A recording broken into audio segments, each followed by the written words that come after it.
use the hashtag #VoteUPSU or email elections@upsu.net. And just a final reminder, the voting closes at 12 p.m, 12 noon on Thursday, 22nd of October. So just going through the running order.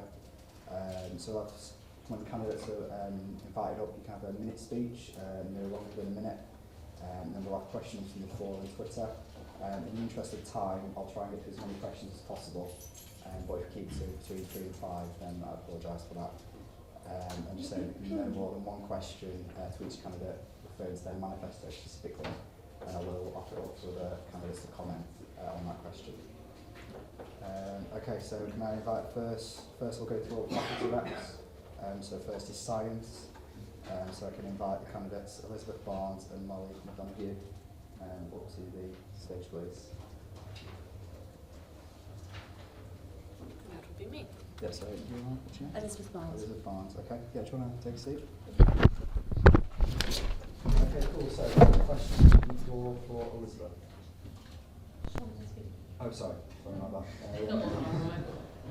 Hi, I'm Elizabeth. I'm running for science. I'm trying to speed up marking turnaround times and any little niggles that have come up. So, for instance, I know that responses to marking have been a big problem for stuff like marine biology and some of the other faculties as well. And I just want to get people to talk to us more. Anything that's wrong, see if we can solve it.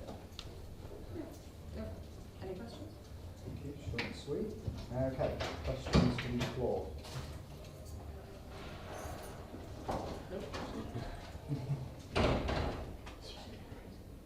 Have we got anything from social media? Not in the last 10 seconds.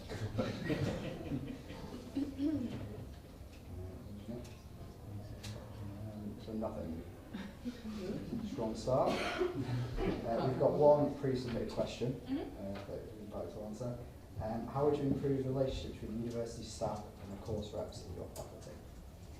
Okay, so we do have a student staff consulting committee that a lot of the staff turn up on and the course reps turn up to as well, though these can vary. Hopefully we can talk through more problems with what's going on with the courses there. So for instance, if the staff have problems as well as the students, and we can bring them up and solve them. Not only what the students feel is wrong or off. Pretty much fine. Thank you. Okay, back to you on the pre-submitted question, so thank you Elizabeth for that. Stage.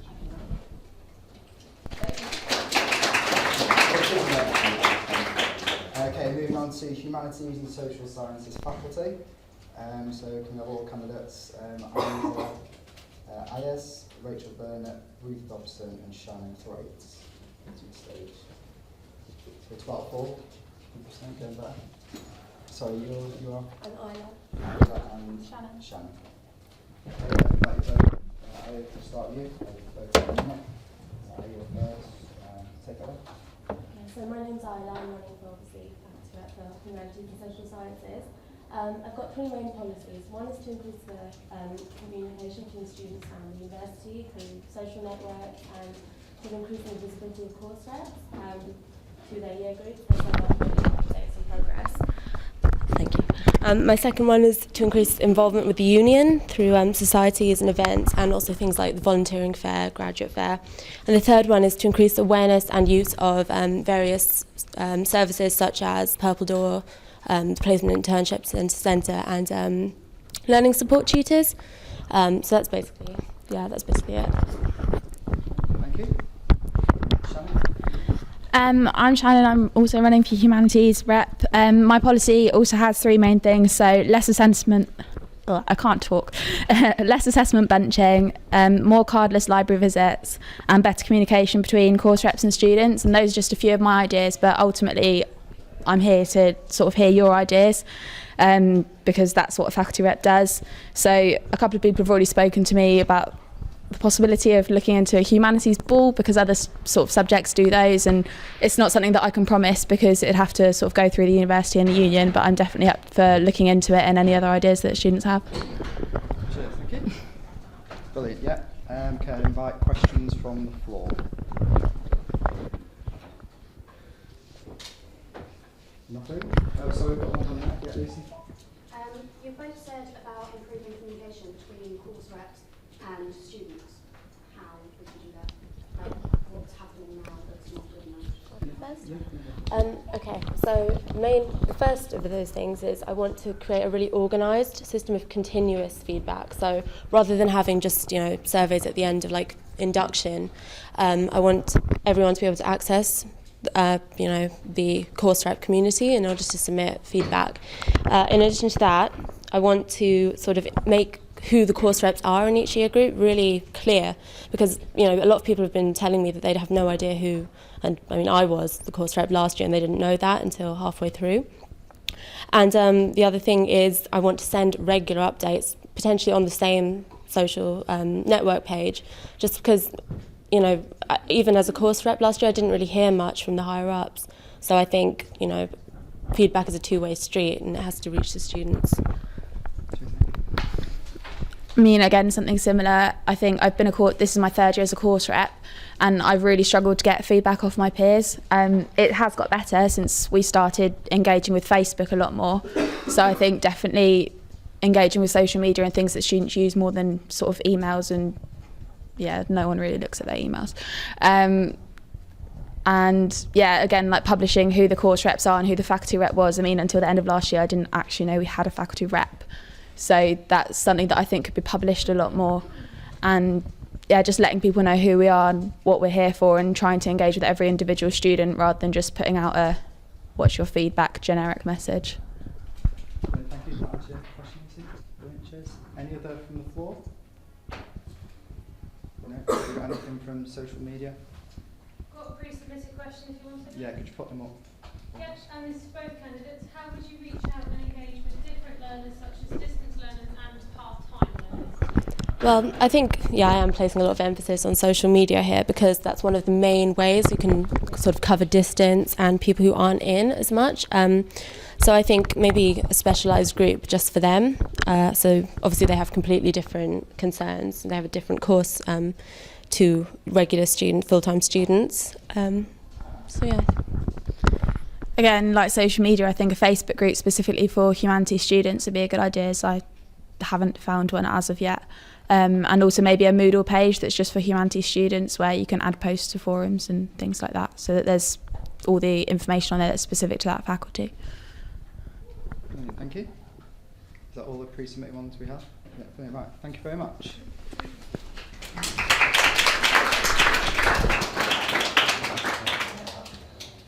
Okay, moving on to CCR.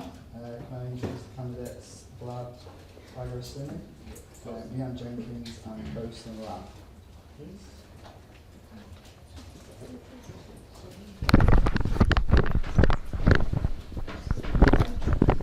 So, do you want to go first with your first speech? Okay. Yeah. I'm both from Master Illustration course. I did my BA in the same course in the last 3 years, so I'm quite familiar with Elton building. We're very happy that last year we have our new building built, but however, after the new building built, the main entrance always have a group of smokers like smoking.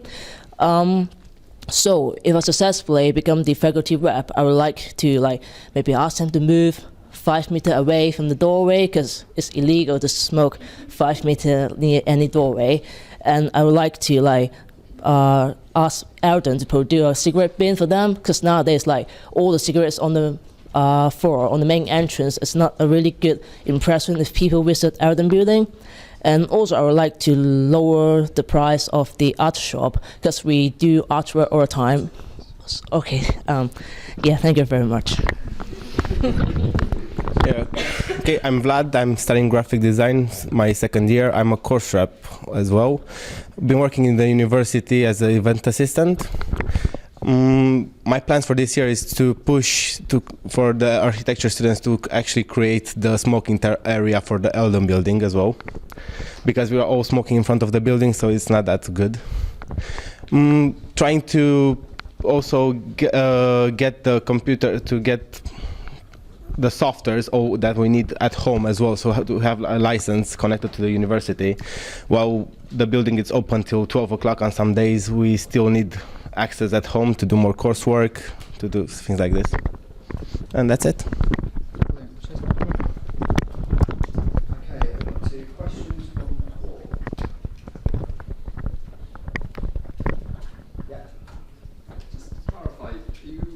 encouraging smoking ones? Of course not. Like, no one gonna encourage smokers to smoke, because we already talked about because few of my course mates like really don't like cigarette stuff, and then they keep complaining when they did their BA, but Eldon staff said we are not going to put a bin in the front door because it's going to encourage people to smoke, but they're smoking anyway, no matter they put it or not. Maybe just put a bin there. You don't have to like say cigarette bin, just put a bin there with the top that you can put cigarette, so they can just throw it there rather than throw it on the floor. It's much better.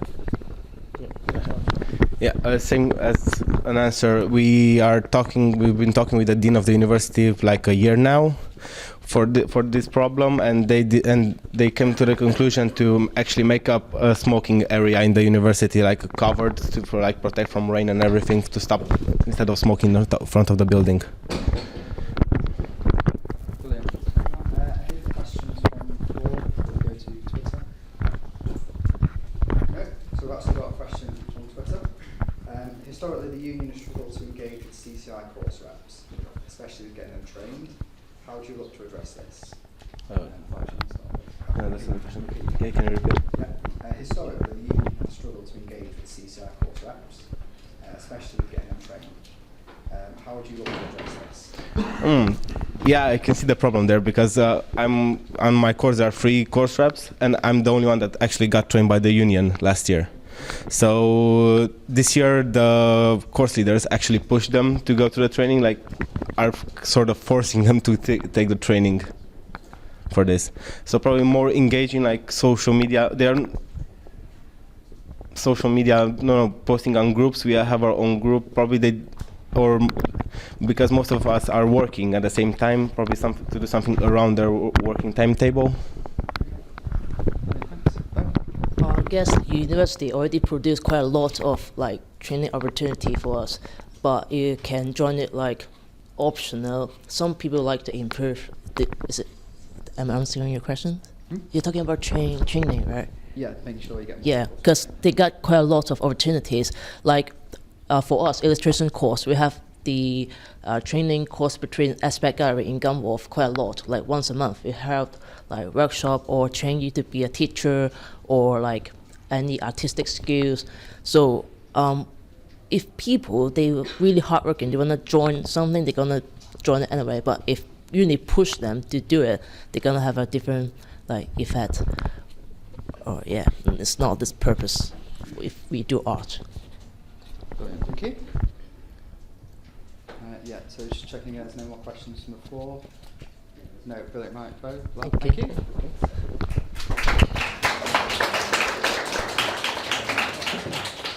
Moving on to technology now, so I can introduce young board Kenya and Ryan Pickett.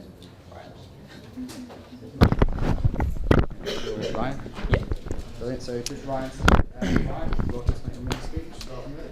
Hi, I'm Ryan. I'm running for the technology faculty rep, and the main thing I want to do is just promote awareness for course reps, because that was a big problem last year. We had an issue with one of our modules, and no one spoke about it for the whole year. No one talked to any of the course reps. So I want to create like a dedicated way that people can speak to everyone, so people can get their like views across more. I want everyone to basically be represented and get the most out of their course, basically. So yeah. Open to the floor for any questions. No? Okay, on to one from email. Do you feel the buildings and resources available to the technology students are equal to the buildings and resources available to students at the faculties? Yeah, I'd say I've never really had much of a problem. In first year, there was a bit of an issue like getting to a computer, because obviously there's a lot of students and we all kind of need computers in the technology faculty. But in recent years, it's been fine. Like since Portland has been redone, everything's been like okay. I haven't really had any problems. So yeah.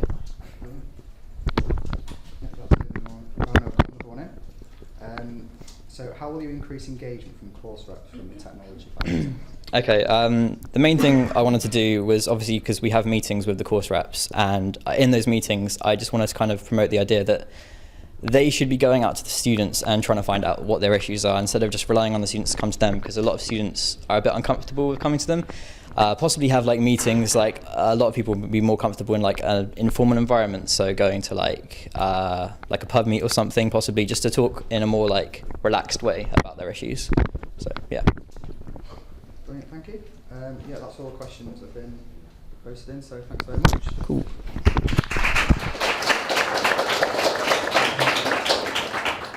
And finally on to PBS. So can I introduce Ebenezer Amuzi, Clem Onawatu and Harley Elliot to the stage, please. Just Clem.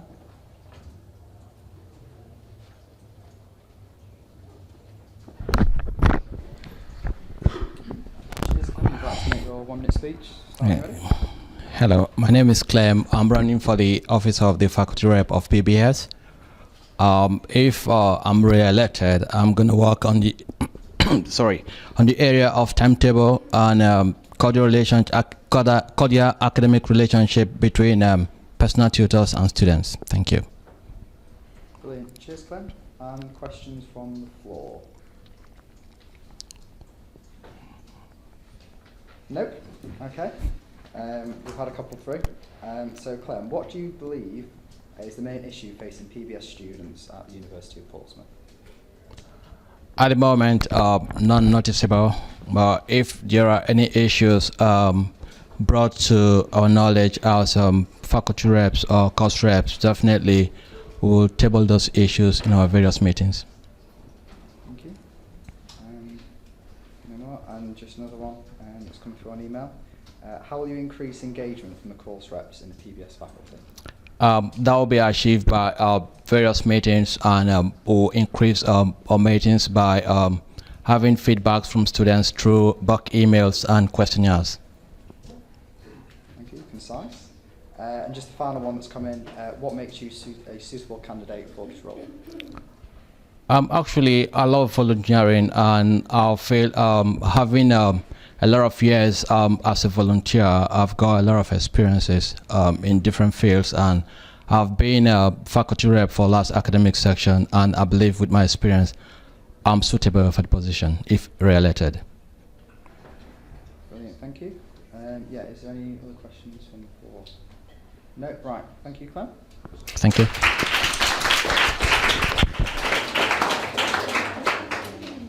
On to the next position of Good Governance Officer. So can I introduce Ollie Hill and Ayla Sully. No, we're getting through it right quickly. Yeah, we can take an access break after the halls wrap. Start with this one.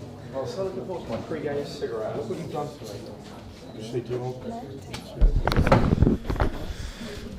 Oh god, I've got it on my phone. Give me a sec. Take your time. In no rush. Really, are we in no rush? Half an hour in, we're well ahead of time. It must be ecstatic. Neil, do you want to start? Yeah. Yeah. I don't mind. Yeah, I can start too. I really don't mind. Okay, hi everyone, my name's Isla, I'm a third year law student and I'm running for Good Governance Officer. I have had several volunteering roles in the past, and every role I've had I feel like I've given it my all and have always managed to make a difference, and I would hope to be able to do the same in this role. I've been on the Law Society Committee here for the past 2 years, and as a result of my efforts and the rest of the committee last year, the mooting activities that I was responsible for, we were nominated for a national award. I feel like I am quite a tactful yet sensitive person, so I think I would be able to successfully challenge others in the union and be able to get students' voices heard, and be able to request transparency and make sure that communication takes place between students and the union a little bit more than it does at the moment. That's it. Hi, I'm Ollie. I'm a final year computer science student and I'm running to be Good Governance Officer. I've been around for a little while now, so I used to attend the old student council system for a while. I was a student officer last year, so I have a good idea of like how the whole system works. I want to make it easier for you to be able to hold your sabbatical officers to account, and as chairing the accountability forum, I want to try and change it from how it was last year, where it was a bit of a shouting match, and actually try and get like productive student feedback on the issues. I also want to make sure with the new idea system that students who submit an idea actually get some feedback on their idea. In the past, you would like lose your idea to the higher up rankings of the union, and it'd be good if like students could actually like find out what happened to their idea, like did it not go through trustees because it wasn't financially viable or something along those lines. So they'd actually know what happened to it, or like it went brilliantly and hey, we're doing this on it. So yeah, I think that's about it. Cool. Thank you. And to the floor for questions. Yep. Right. How would you manage such a large meeting that a UAB would be? With so many people, kind of the process of it. And Ollie, can we start with you? Yeah, cool. So UAB, from what I understand, you get ideas and they're submitted to the UAB, and then you have everyone on the UAB, so everyone who gets selected in this thing and the SABs. So a lot of that's really just looking through the ideas that have been submitted probably beforehand, as opposed to just doing it spontaneously on the fly and going, well, okay, this is probably going to go to this person. Like if an idea goes through AU zone and you want it to be enacted, it makes sense for it to go to the VP Sports and the AU chair. So while there'll be a lot of people there, in theory, I like to think that the ideas will be fairly self-explanatory as to where they're supposed to go. I think the challenging thing is going to be in future UABs and following up on people and going, hey, you took this on, then what's happened to it? But that doesn't necessarily even need to be done at the UAB. That can be done through like emails. I know trustees last year found it easier when they started emailing people as opposed to getting everything done in their emails. Sorry, getting everything done in meetings. So like using emails, talking to people outside of a meeting for other stuff that could actually just be done outside of it. I think in addition to that, with these things, a lot of it comes down to building good relationships with people. It's important to have good professional relationships, but also to be able to make a connection with people outside of a meeting where everyone's sat around the table. So getting to know each individual that has various responsibilities, then I would hope to be able to connect with each person in their role, and whatever might fall to them, be able to communicate that with them and come to a plan sort of both within meetings and outside of it as well, like Ollie was saying, be it through emails, just having a chat with someone and making sure that each individual person, I know each individual person well enough to be able to have a connection with them both professionally and also maybe like a friendship as well. Brilliant. Is that okay? Might ask you a question, Chase. Another one from the floor. Yep. What do you identify as the most critical issue students face in terms of democracy, and how would you, in your role, actively sort of pursue it? Ollie, could start with you for a second? No, cool. Biggest issue. Well, you hinted at democracy, implying that you think it's democracy. I think one of the bigger issues was transparency. I know last year you in particular had issues with getting like minutes from trustee meetings. So I'd say go. Well, you could argue it was the biggest issue last year because it was the biggest issue people talked about last year. So there wasn't really a lot of other issues actually talked about. So I suppose actually part of my role is finding out bigger issues from student feedback. So last year it was transparency. There was a whole big thing on just the union as a building wasn't transparent. It is my hope that the changes made last year will continue through to this year, but if not, you've got to follow up on that. Although I'm not entirely certain as someone who's chairing an accountability forum if that's necessarily my remit, but it's something I'd be wanting to do sort of anyway.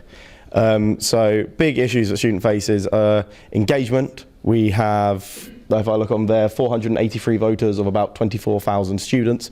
So I'd say one of the biggest issues students find is that they don't really know this thing exists. I realise I'm preaching to the choir here because you're all here or listening or reading the live blog, but probably engagement, and the few students who are engaged often find themselves being heavily roadblocked by people above them.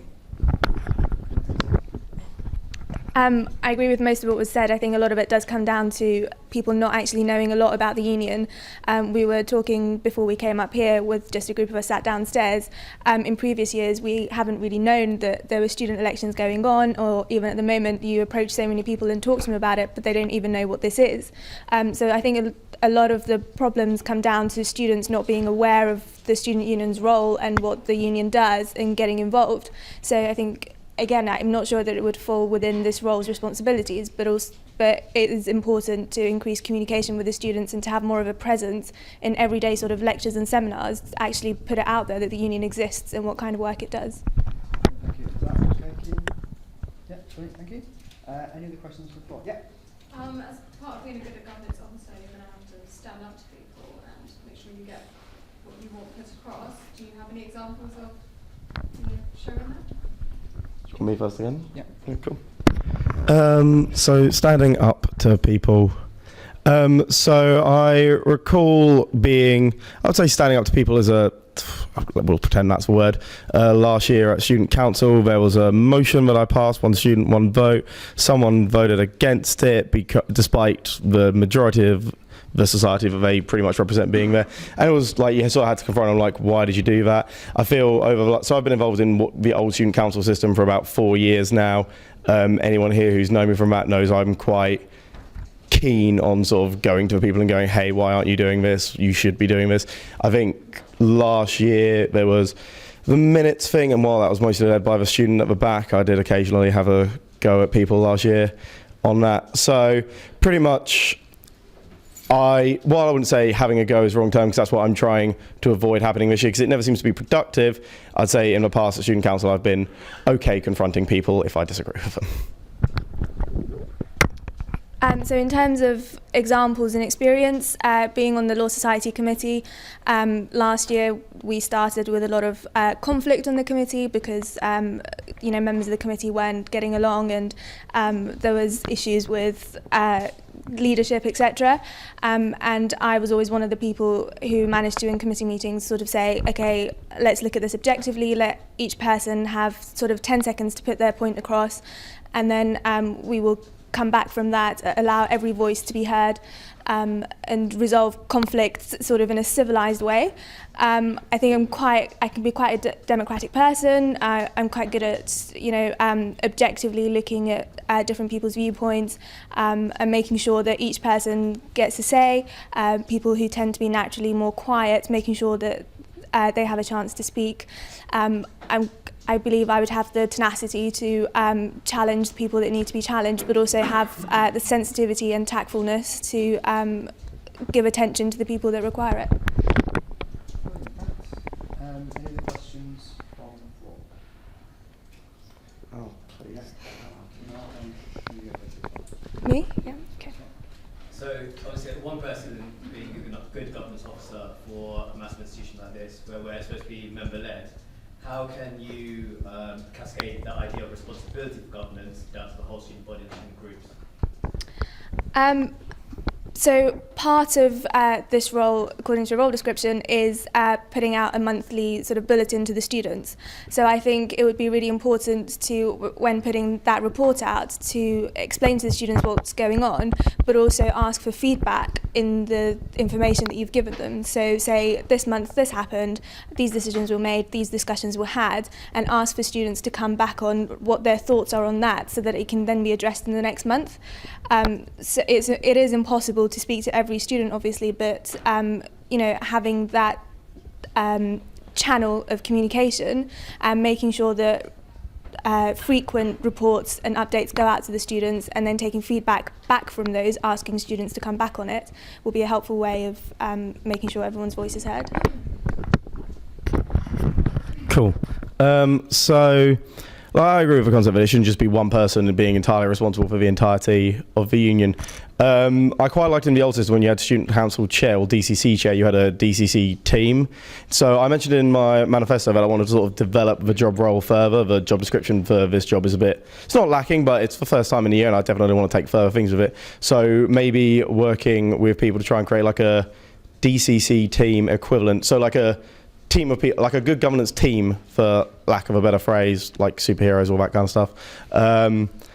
So yeah, working with other students who want to get involved, so if we're supposed to be member-led and members are supposed to be holding people to account, why not give them positions where they too can actually join in the process, as opposed to being someone at the accountability forum just shouting at people, actually bring them into the system and go, okay, we could actually, me as one person, it could be quite challenging for 24,000 students. Like, get a team together, get people who are interested and keen and involved, who want to hold people responsible, and then go from there and see if that's actually viable at all. Does that answer your question? Brilliant. Right, so we've got time for an application. Thank you very much. Cool. Cheers. Right. Do you have a light?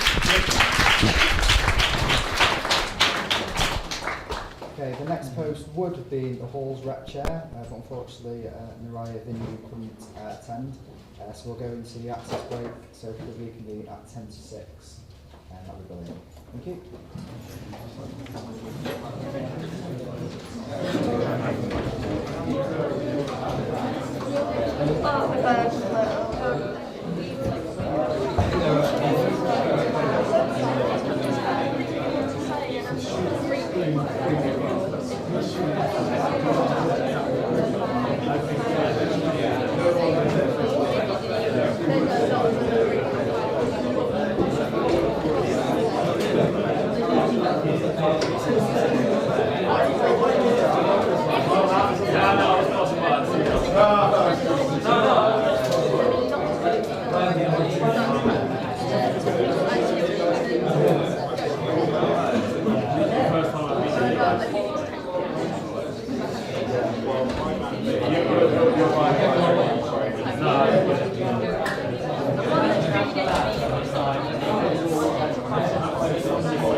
I'm Dom. I'm Salem. I'm Gemma. I'm Tobias. James Thompson here, reporting for UPSU TV. From UPSU TV. UPSU TV. UPSU TV.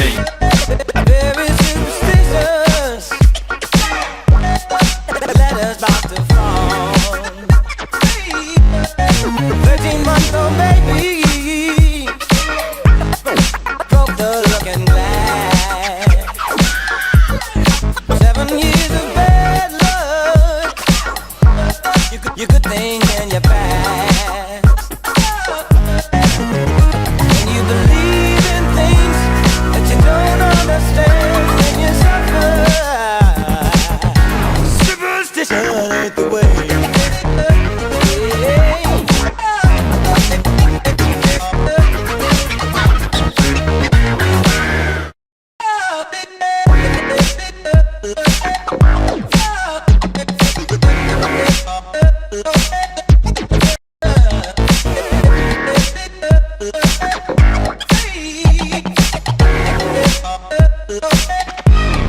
I'm Dom. I'm Salem. I'm Gemma. I'm Tobias. James Thompson here, reporting for UPSU TV. From UPSU TV. UPSU TV. UPSU TV. Very superstitious. Letters about to fall. 13-month-old baby broke the looking glass. 7 years of bad luck. You could think in your past. And you believe in things that you don't understand, and you suffer. Superstition ain't the way.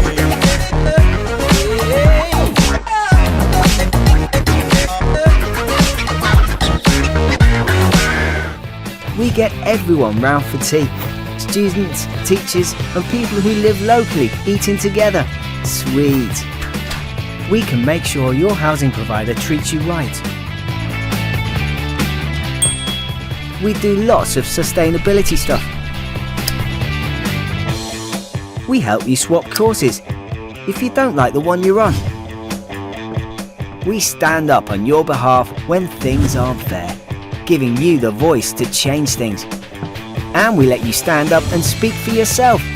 Get voting, get involved, get elected. So if there's something you'd like to do to make the most of student life, do it with the SU.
that sort of communication channel. If I was given the opportunity, I think social mixing would be like quite a big area of concern, because everywhere you go, it's not purposefully segregated, but I don't see a lot of people really getting engaged. So I think for me, to sort of be like a bridge of communication. Brilliant, thank you. Open up to questions from the floor. No? Okay. Right, so we've got some come through via email. The first one probably leads on quite nicely in your speech. How would you work to ensure that you increase engagement from BAME students in union activities? Well, I think I've noticed how in a lot of societies there's quite a good turnout between different students, like different diverse backgrounds. But I don't want to say this in like a bad way. I don't like the idea of having sort of separate societies for different sort of ethnic backgrounds. I quite like the idea of having one sort of mixed, you could say like mixed bag full of everyone's backgrounds, which I think would be a good idea to encourage. Thank you. Just another one, just coming through an email. What do you believe are some of the issues currently facing BAME students at the University of Portsmouth? I'd probably say representation. Like I think I've spoken to a few people and they don't feel properly represented, like in the union and in the union sort of not hierarchy, but hierarchy, without making it seem like a power pyramid almost. So I'd say like fair and just representation. Yep. And just a final one that's come through an email. How would you increase other students' understanding of BAME student cultures? I think most of that, you can do that on like social. So if you had a social that was based all around a different culture, so you can maybe go like experience new food, new music, make new friends, that sort of social mix and idea, I'd really like to put across. Brilliant, thank you. And just mention no other questions from the floor. No, brilliant, Kieran, thank you. Thank you.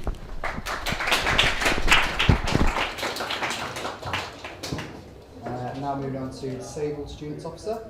So just introduce the candidates, Sophie Nash, Joshua Robertson and Michael Scrake.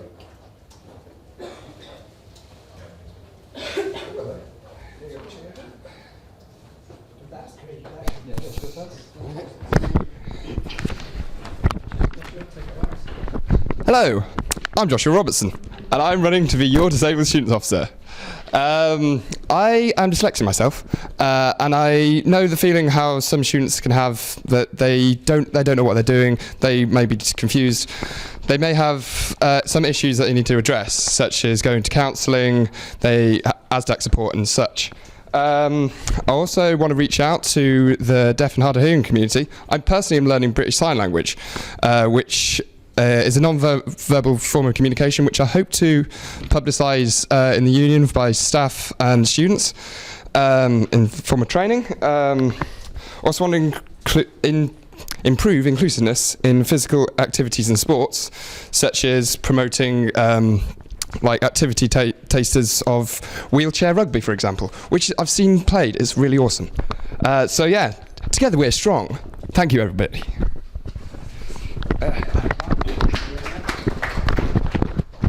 Hi, I'm Michael, and obviously I'm running for Disabled Student Officer as well. My three key manifesto points that I'm running on are the give P's a chance. We want participation, engagement, and that leads to achievement. 3 years ago, I would not have been able to stand up in front of you here. That is an achievement for me. How did I get there? When I started uni, I went to groups. I got involved with sports. I got involved with the union. And that helped me achieve. And again, after my first year, I got more engaged. I started going to meetings, to the student council meetings. I got elected onto groups. We want people of all kinds. I want to stand up for people, if they're disabled or not. I want to stand up for what's right for them in all aspects of the union, basically. We want to make sure that everybody is represented, especially the disabled students in this kind.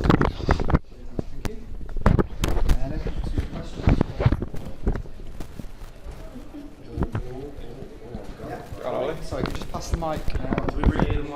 Well, they can't hear, unfortunately. So. can't hear me. I don't believe that. You're dangling that one? Oh, God, bloody hell. So, for the last few years, mental health's been a big campaign and a big thing for the union. So, from a smaller perspective, if someone came up to you, not necessarily aware that they had a mental health issues, just with feeling that they were like sad, a bit upset, a bit depressed, not that those are all the same thing, but just that's the general feel, and they came to you about that, what would you do?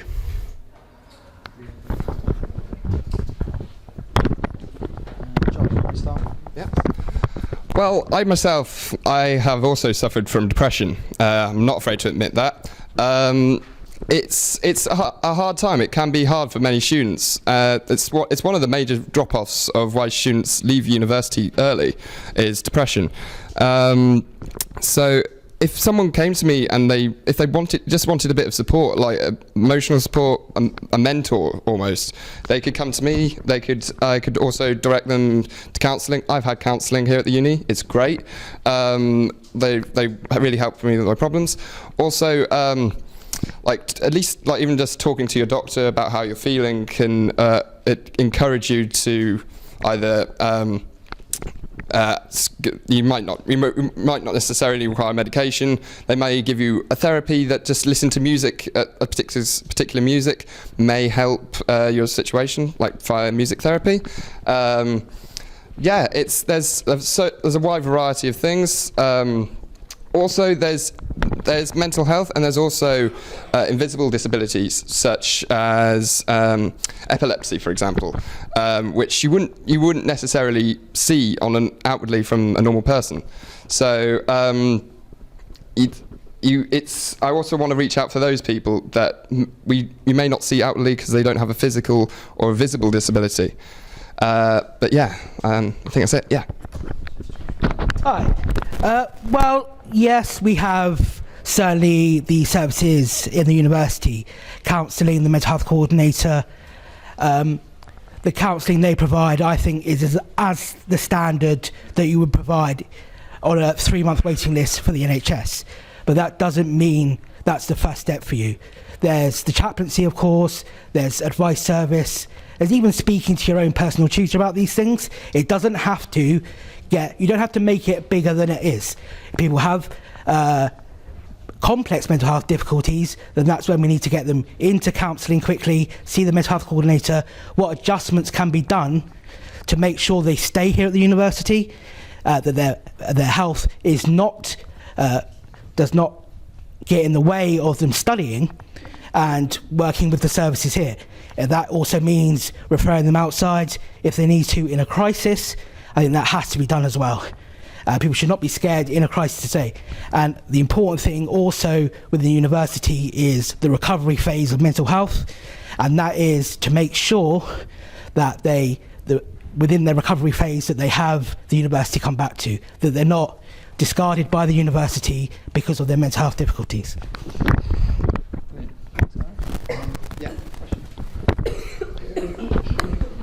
You mentioned about you feel depressed as well. So what if after you become a representative student, you feel like nervous or like the responsibility is too high, you have to meet too many people, you feel depressed as well. So when people come to find you, do you think you can handle it?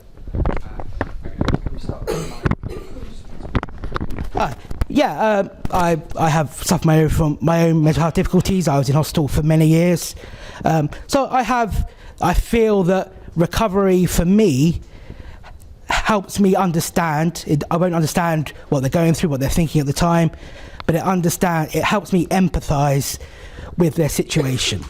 Now, for me, I can understand when I feel bad, what's going bad for me. I would then ask the people, I would then refer the people on. I wouldn't say if it would affect me, and if it was a lot of people, I would refer them on. I wouldn't take all the workload. I would make sure that I don't put it all on myself, to make sure they use the other services in the university. That's really not my job. It's just to stand up for them first of all, and not to diagnose them with mental health difficulties, not to diagnose them with anything, just to signpost them to where they need to go. Well, even since secondary school, I have helped people with disabilities. Between year 7 and year 11, I was part of the primary care team for a boy with Down syndrome. So it's sort of a thing that I'm a naturally caring person. I sometimes feel like it's easier to deal with easier for me to deal with something whilst I'm helping people. And it's not like I'm just saying this just to win your vote. I genuinely feel this. I genuinely feel that my goal in life is to go out and help people. And so that's why I want to use the union and raise awareness for all disabilities. Like, for example, RAG, they do fundraising for some mental health issues, such as It's Okay Not to Be Okay campaign. Also, I want to promote that and improve upon that, and improve the charity fundraising for charities dealing with all sorts of mental health issues and disabilities.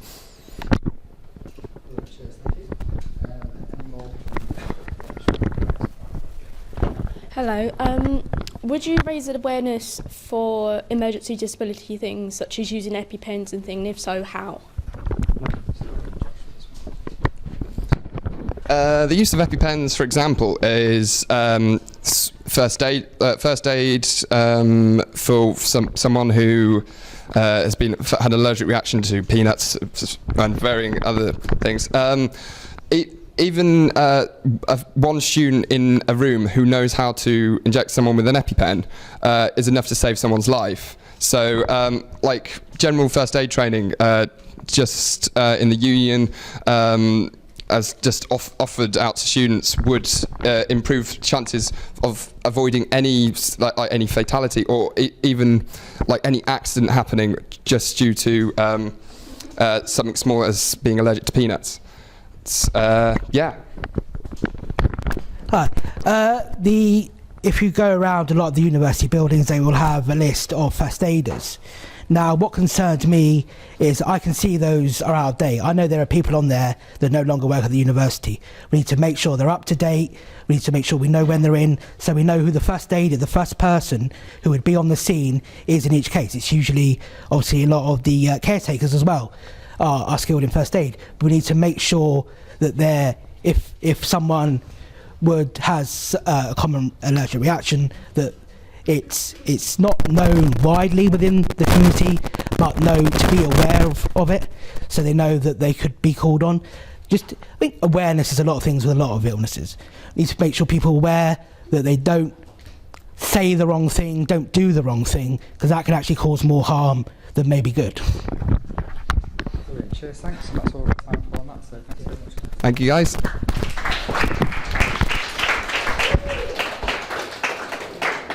To European Students Officer, I can introduce Marcellus Charlo and Marion Forget. Just to mention that unfortunately Jakitina Sakar has dropped out of the election. You can go first.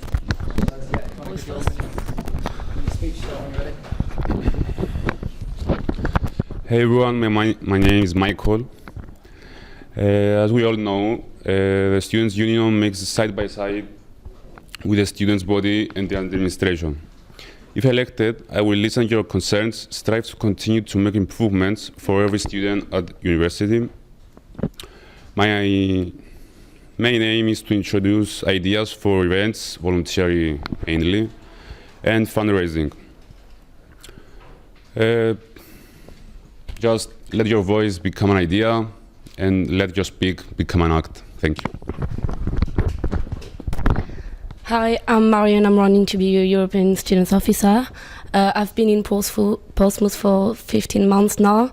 Last year I had the chance to do an exchange here, and I decided to stay to do my postgraduate degree in communication and language skills. So I think I'm experienced enough to understand the issues that European students are facing, exchange students and full-time students, because I've been facing them for 15 months now. A few things that I want to do is make sure that everyone is integrated and gets involved in the union, either they home students or international students. So to do so, I put a few ideas in my manifesto, such as increase and extend the opportunities to learn English for students who are struggling with language barrier, because it does stop you from getting involved. And I've got no time, so you can read my manifesto if you want to hear more. Any questions from the floor? Yeah.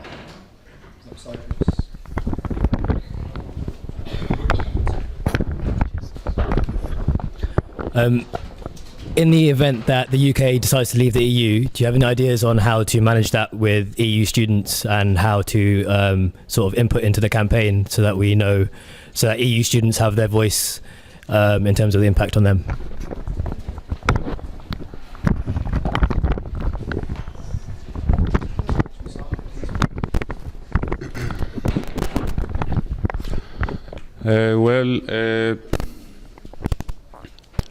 I think through European spirit and ideals, European students can arrange that fact.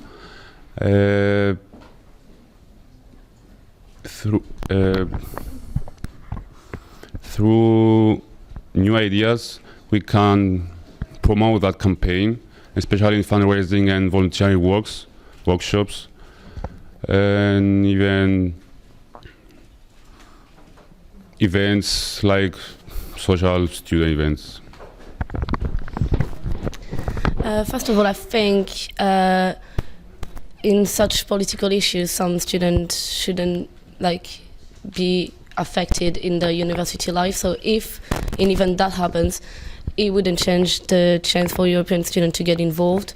Even though it would change the fees, I guess, for European students when they get to university, because obviously we've got EU fees different from international fees. But for the rest of it, I think the integration that I want to increase wouldn't change much. Like political issues such as this one wouldn't change the fact that I think everyone has his place in this university and we should increase that. So either we're in the EU or not, we could still give you opportunities for students to get involved. And I would like to work as well closely with the international student officer. So I guess make a big international community to get everyone involved in the biggest community, in the university community. Thank you. Any other questions from the floor? Just one in from social media. What qualities and skills do you feel make you appropriate for this role? First of all, I think I'm experienced. As I said, I've been here for a while now. It's my second year here. So I know how things run. I've been involved in the union, in societies, in sport teams. So I know people. If people have issues, I've been experiencing them for the past 15 months. So I think I can help deal with them. I'm quite approachable. People can come, talk to me. Also, I had quite a few responsibilities in the past. When I was studying in France, I've been vice president of my student society. So yeah, that's it. Well, I think that the fact that I served the army back to Cyprus for 2 years has affected me very much, because I was a sergeant. I was my general assistant for 16 months. Then I was moved to another base. I was able to communicate every day with my fellow soldiers. I was helping them because a mandatory 2 years serving is sometimes kind of depressed for some people that may be weak. I have represented my country in many European countries, as I was involved in many European competitions or with my high school. I represented Cyprus in European Parliament 2 years ago. I will insist in my volunteer and fundraising issue because I am a blood donor, and I was a head office of Pan-Cyprian organization of people with cancer back to Cyprus because of my mom. So I think my experience is overwhelmed. Thank you. Cheers. Thank you. Yeah, is there any other questions from the floor before we finish on this? No, right, thank you very much.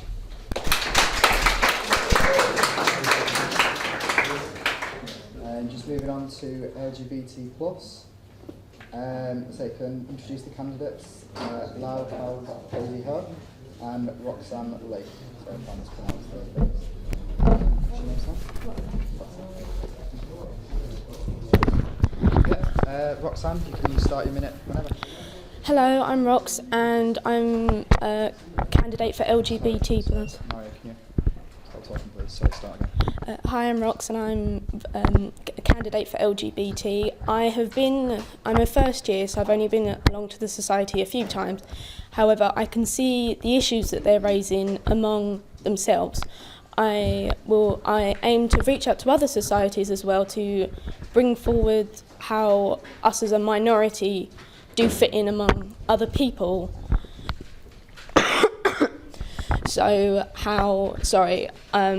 I've had a sore throat, so I am a bit ill. In terms of how we experience ourselves and how we have prejudice, I aim to work with other people.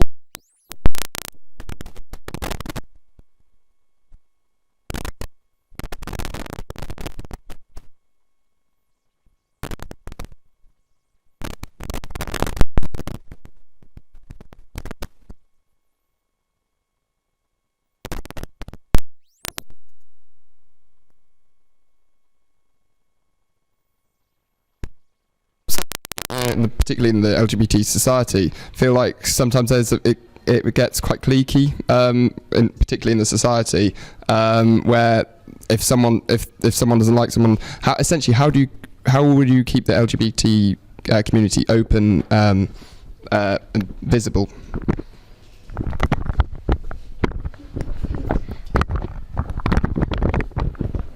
A couple of my ideas were for promotion among other societies for experiencing things. If there was a celebratory day, like Bisexual Awareness Day, I would work with the union to advertise that and help promote awareness of these things and different causes and charities. Brilliant. Cheers. Any other questions from the floor? Nope, just one from social media. What would you aim to achieve over the next year if you're elected? More awareness for the LGBT, more openness, and less ignorance in some cases of things. I know places that have been, I've seen a couple of examples within the university where there hasn't been the option. Other societies, if you mention LGBT, it's kind of inclusive to themselves and it's not open to how we are ordinary people. Brilliant. Before we finish, is there any other questions from the floor? No, thank you. Roxanne.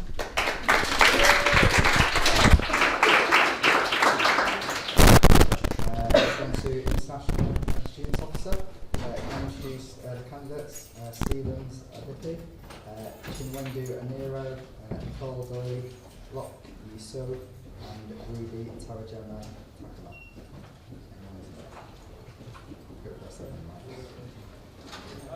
So who have we got here?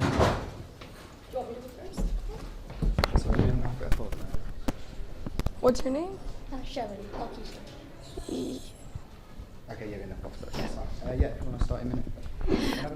Hey guys, my name's Nicole Doig. I'm a second year petroleum engineering student, and I'm running for this position because I myself am an international student. I'm half Colombian, half Scottish. So basically, I know what it feels like to be international. My family's 12 hours away on a plane. So I think that what I want to achieve this year is to support international students and basically make them feel at home. So that's what I think is the most important thing, and I think that if you guys vote for me, I'd be able to achieve that. Thank you. Hello, my name is Sharon, and I'm from Hong Kong, and I'm quarter of Philippines. I'm a master's student in strategic quality management, and I've been in UK for 8 years. This is my 5th year in Portsmouth. Well, I know the UK culture well enough, and the Portsmouth, such as the best restaurant, pubs, and entertainment. Well, if I have a chance to become a international officer, I would like to host more international events. As I noticed, students, especially from China, they do hang out with the people in from their country. Well, I think this is the time to change. We're in a modern uni and lots of overseas students, and why not gather people and interact more? So, and I have mentioned previously, I know the place well enough, so if people they're homesick or they need any help or learning support, they're free to contact me, and thanks. Open up to the floor for questions. Sorry, could we just pass the advice?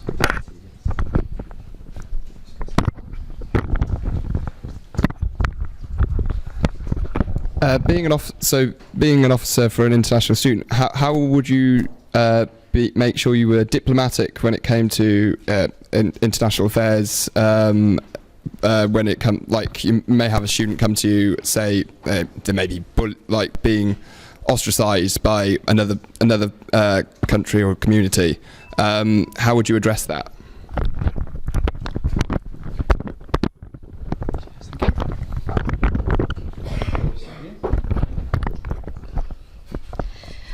Well, to start off with, I'm president of the Society of Petroleum Engineers, which is one of the biggest societies like internationally, and I'm the president for the student chapter. So I think I've got experience with dealing with different cultures and stuff like that. So basically what I think is most important is to highlight respect. And I'm very open to speak with people, different people, as I've had experience with it before. So that's just it, basically.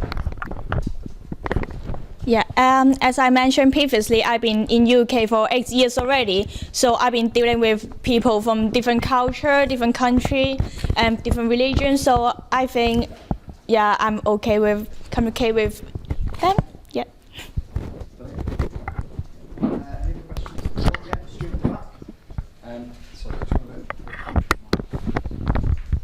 Sorry, you okay, just go ahead.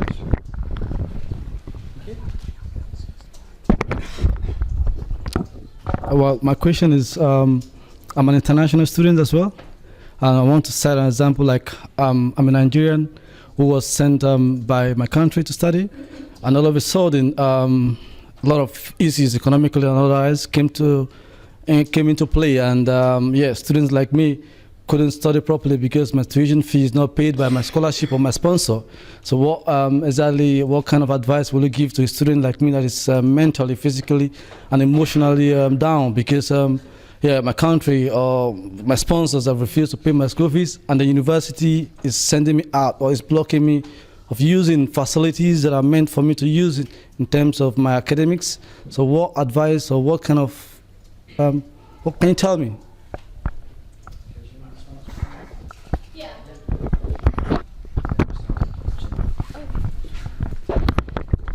Well, actually, university do have a learning support, which is the EAP. Well, they do help people from international with how to write their assignment academically. So, yeah.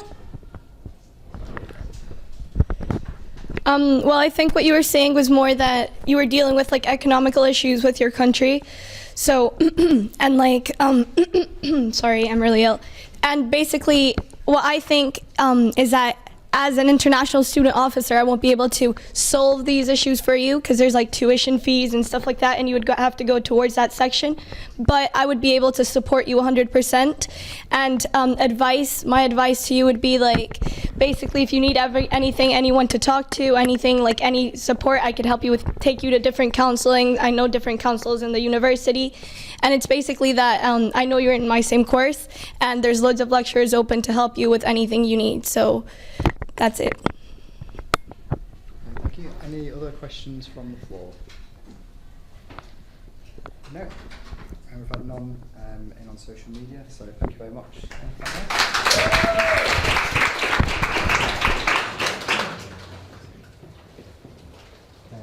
Usually the next one would be Patrol Students Officer, but neither candidate sadly is able to attend. But just to let you know who's running in the election, Raymond Hill and Kirsty Hope. And that's also the same part-time student officer.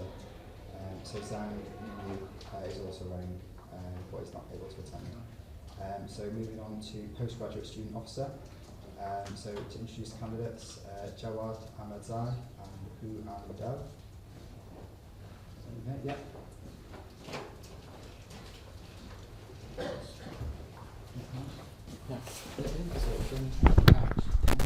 Yes. Yeah. Begin in a minute whenever you're ready. Okay. Hi everyone. My name is An.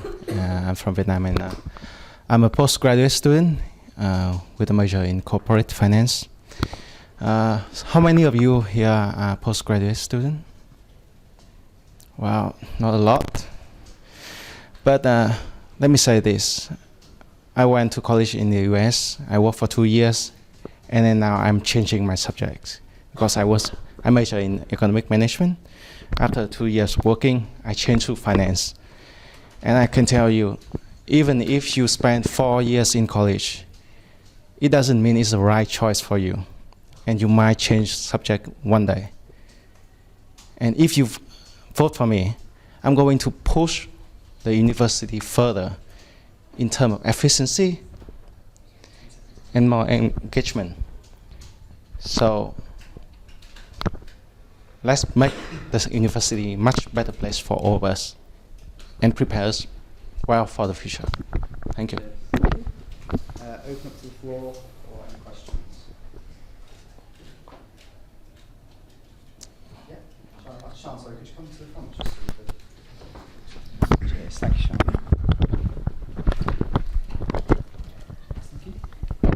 Hello, well I'm on a MRes course in humanities, and when we do MRes there isn't a lot of contact time at all, so I wondered if you would do any postgraduate social events or anything like that.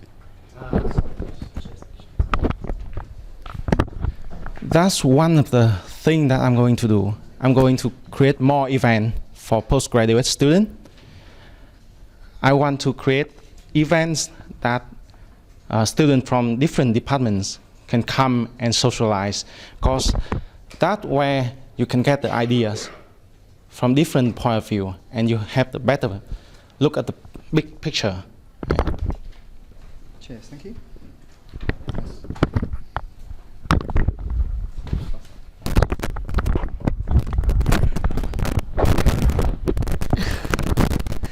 Would you do anything to help postgraduate students to get more involved in the union?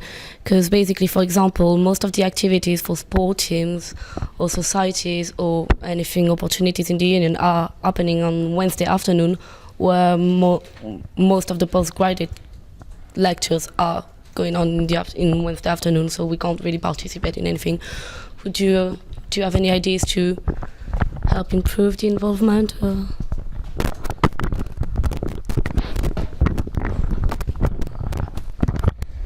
Well, regarding that questions, personally I have Monday and Friday full, and then I have one class on Tuesday, Wednesday, and Thursday only. So basically I have a lot of time on Wednesday. But the thing is, it's about the amount of event that we are holding at the university. We don't have enough. We need more, right? So when we have more events, you are going to be able to participate, because we will allocate the events on different days of the week.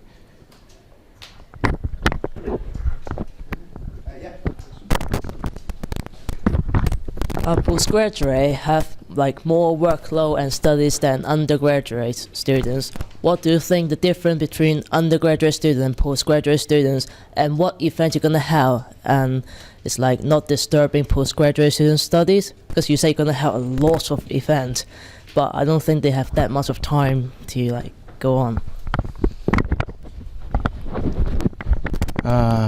Regarding the time of the event, I'm not going to say you are going to participate in every single one, right?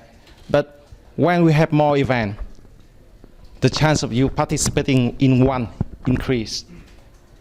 That's the thing, right? Right now you have like 4 events. 2 weeks ago we had the EE Impact Weeks at the business school. It was organized for 1 week, every day. And I saw like 10% of the students participating. So it's not just about the event anymore, it's about how to attract and draw people to those events, how to make those events more attractive. What's the goal of those events? Are those events like used to prepare you for the future? And at the end of the day, every single one of us here is all about work. So it's the problem I'm going to address if I'm elected. Thank you. And just finally, one more question. Next, the final question as well, please.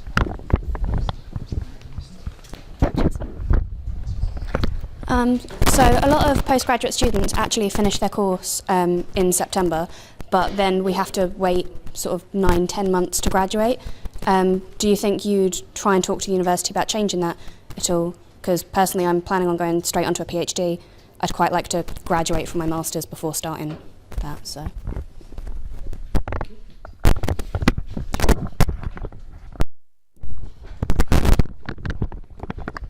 I cannot give you a definite answer of yes, it's going to be changed or not. But it's an issue that I'm going to address because I will represent you and I will be your voice. Cheers. Yeah, thank you very much for that. That's all we've got time for on that one. Thanks very much, Anne.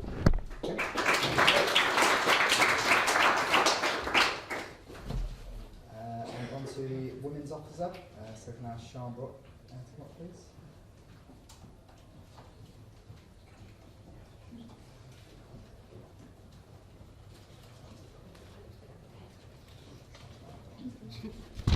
Start in a minute.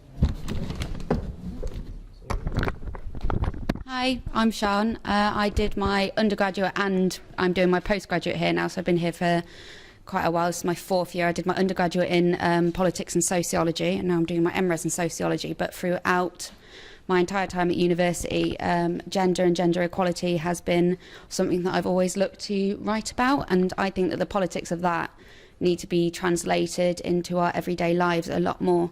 So one of the things I really want to look at doing is looking at student bodies' perceptions of feminism, because I think as an ideology it's often stigmatised quite extensively among the student body, and that is necessarily through people not actually say fully comprehending what it's about, and that feminism is actually an idea of gender equality, and it's not an idea of superiority in any way. It's about gender equality. I also really want to look at safeguarding, and then I will now finish. Thank you, Sean. Open up to questions from the floor. Yeah, we'll start with Lisa.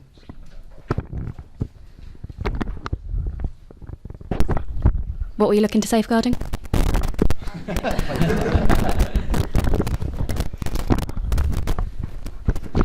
Well, I really want to sort of help women around campus, because when I was doing some research into this, I decided to look at NUS's statistics on sexual assault and stuff on that university students now experience, and I really couldn't believe the numbers. It's 1 in 7 female students are seriously sexually or physically assaulted whilst at university, and at the University of Portsmouth that would equate to 1,346 people. And out of that number, 7% report, which is 94 people.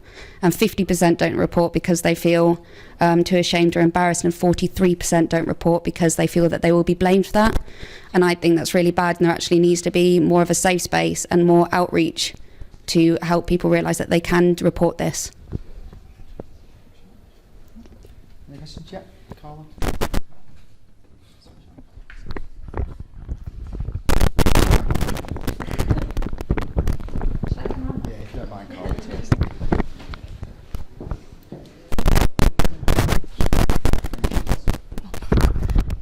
Okay, so in the past we've had issues where our women's officers haven't engaged with their student group because the amount of women at this university is just so massive. How do you intend to engage women and get their views on different matters?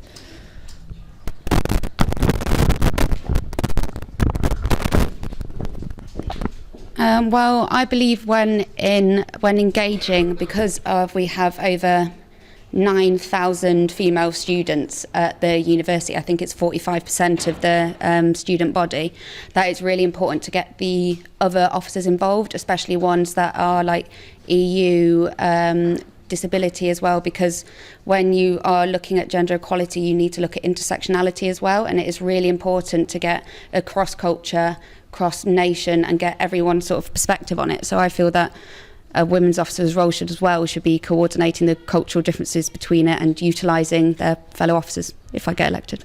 Cheers. Next question. Hi. In the Faculty of Technology, there are not a lot of female students doing like computing courses and stuff. Like, obviously that's not representing the views because they're not students yet, but what would you be doing to kind of encourage more people to do those kind of jobs and like do those kind of courses?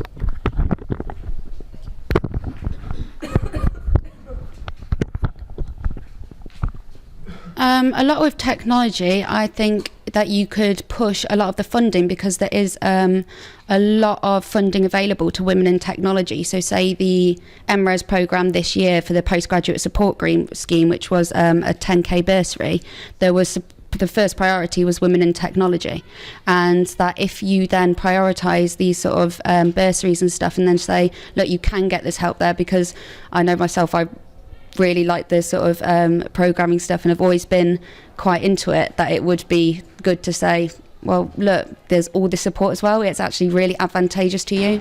And considering that women's unemployment is actually, for graduate level, is actually lower than men's, then pushing these postgraduate support schemes, and there's companies as well that specifically look to hire women, and pushing those sort of things with technology students and across faculties would be really beneficial. Brilliant, thank you. So that's all the time. We've got one more question. So, Shah.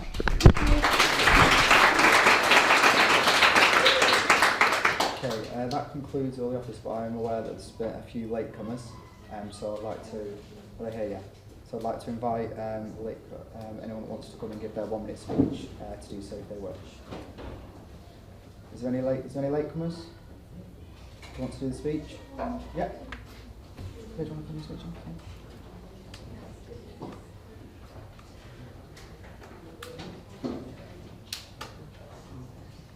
Yeah, so this will just be the 1 minute speech, there won't be any questions to the candidate. Do you want to come and just use one? If you just give your name and what position you're for. Yeah, start your minute. If you want. Hi everyone, my name's Nicole. I'm 20 and I'm studying English and Media here. I'm running for Black and Minority Ethnic Officer. The main reasons why I want people to vote for me, or the main reasons, my main position really is just on the term Black and Minority Ethnic. I just think it's really outdated. So the main issue I would like to push forward is to actually get it changed. Black people and minority ethnic people are actually not a minority anymore. We're actually, we've actually been integrated into the society we live in British society, So I just don't really think that it's a suitable term. I don't have any actual alternatives, but I'm willing to sort of listen to other suggestions you may have. 10 seconds. So and also I'm just here to sort of promote positive change and to sort of get more cultural. Okay. Hi guys. Yeah, my name is Young Lord Gina, and I'm contesting for the position of Faculty of Technology Rep and NUS delegate. At the moment, I'm very passionate about serving humanity at large, in a large scale, and I'm starting from the student union, which I knew that it's a good base for me to start. And I've got the zeal, the passion, I've got the commitment, I've got the experience. I studied here in my college, did my foundation, I was a student rep there. And when I came into the university first year, I participated as well in my petroleum student SPE, which I also joined the committee. But I know things doesn't work well because of higher experience and all the rest. And the zeal is still there, the passion is still there. And being a petroleum engineer, I know the field. Oh, okay. So I just want to represent the faculty and making sure that our ideas, innovation, and every challenge students are facing in terms of technology, which is basically. Oh, thank you. Hi everyone, I hope we're all well today. Thank you for joining us this evening. My name's Leanne. I'm also going for Black, Asian, Minority, Ethnic Group Student Officer. And I'm going to second everything the college has said because it's everything I'm about. I'm in my final year at university. I'm currently producing a thesis about labelling and racial designations and how the terms are so off the mark. And I'm in favour of integration. I'm passionate about representing British society as being one of multiracial, multi-ethnic, multicultural backgrounds in which everybody can flourish and be themselves. I myself am a mixture of different cultures, but I identify with my name and only my name. And I think it's imperative that people, no matter where you're from or who you are, have an opportunity to be equal to everybody else. And I think that's a basic right that everyone deserves. And as Black, Asian, minority ethnic groups today are underrepresented, I'm passionate about recalibrating an equilibrium. Cheers, thank you very much.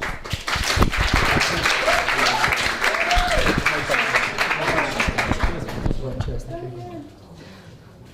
Right, thank you everyone. No, sorry. Just to wrap up, just make you aware that there is the option of running for NUS delegate as well. But there is 35 people on this list, so I don't think we'll be taking questions or speeches. But I would direct you to the website where you can see everyone that's running what they want to achieve from that. And yeah, if any people are standing for a delegate, there's an option just after this to stay around and take questions for why you want to be in this delegate. But yeah, that concludes question time today, so thank you for everyone coming. And just remind you that voting is still going on until Thursday at 12 noon. And then you can join us in room 1 on Thursday evening for the results at 6 p.m. I think. At 5 p.m. sorry, on Thursday in room 1. So thank you all for coming, and that is the end of question time. Cheers.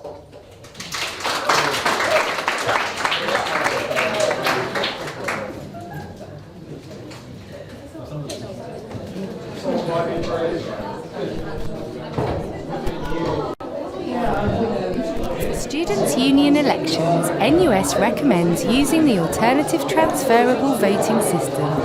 It is the most fair and effective way of electing a candidate. Suppose we wanted to elect one of these candidates to a single position. In some elections, you can only vote for one candidate. With transferable voting, you get the choice of saying, if my favourite candidate doesn't win, I would like this candidate to win. And if they don't win, I would like this candidate to win, and so on. If you don't like any of these candidates, you can vote for reopen nominations. This is called voting in order of preference. How is this election counted? First of all, we count all the valid votes in the election. We then work out the quota. The quota is the number of valid votes divided by the number of positions available plus 1. For example, if you have one position and 400 valid votes, the quota is 400 divided by 1 plus 1, and therefore the quota is 200. We then count all the number 1 votes for each candidate. If the candidate with the highest number of votes achieves or surpasses the quota, they win. However, if no candidate passes the quota, the candidate with the lowest number of votes is eliminated. If the eliminated candidate was your first choice, your second choice is then counted. We then add this number to the votes in the first round. If a candidate has still not passed the quota, we then eliminate the next candidate with the lowest amount of votes. If the eliminated candidate was your first choice, your second choice is then counted.